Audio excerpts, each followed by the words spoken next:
your password may already be leaked. Let me show you how to check.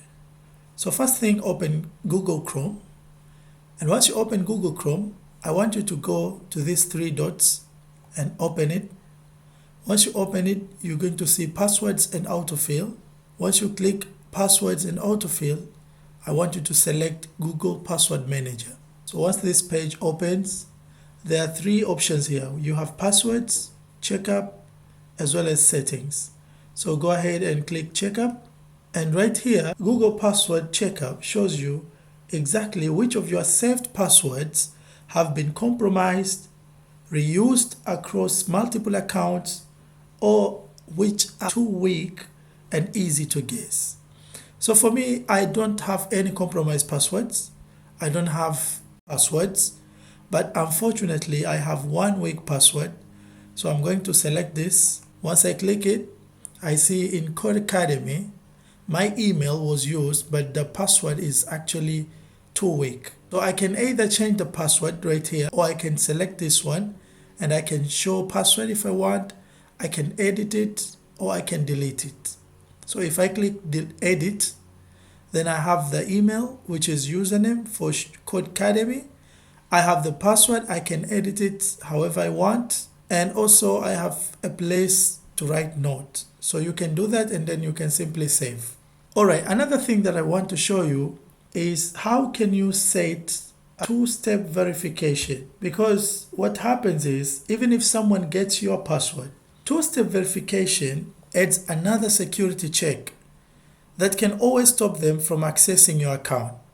So to do that, I want you to go to this icon right here in your Chrome. Basically, it's your profile.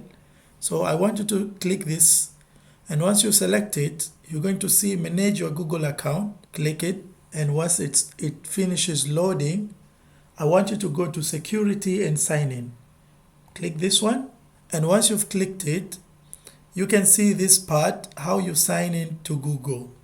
So basically, I want you to select two-step verification. So once you select two-step verification, so basically two-step verification is off right now. So once I click it, I'm going to provide my password.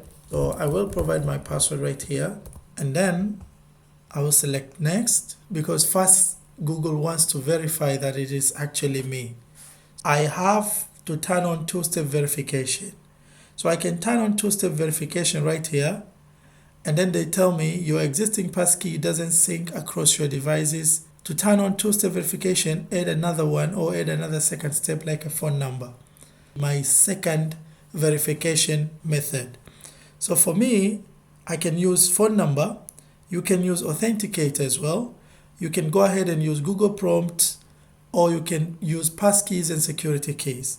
So this one is the easiest and most convenient one. So I'm going to select this, add a phone number, and then here I'm going to provide my phone number. So basically you're going to select your country code, and once you select a country code, we can provide our phone number right here. And then it asks you, do you want to receive codes by text message, or do you want to receive codes by voice message? So I just want a text message, and then we're going to click next, and it tells you that you have to confirm your phone number. Make sure that this phone number is the number that you'd like to save.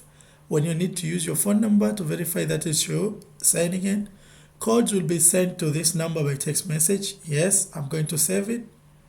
It tells me you are now protected with two-step verification. So what happens here is that if someone gets my email and my password, they try to access my Google account, they cannot, because once they try to do that, they are going to be asked to provide the code that will be sent to this phone number. So this is it for this video. Thank you very much for watching.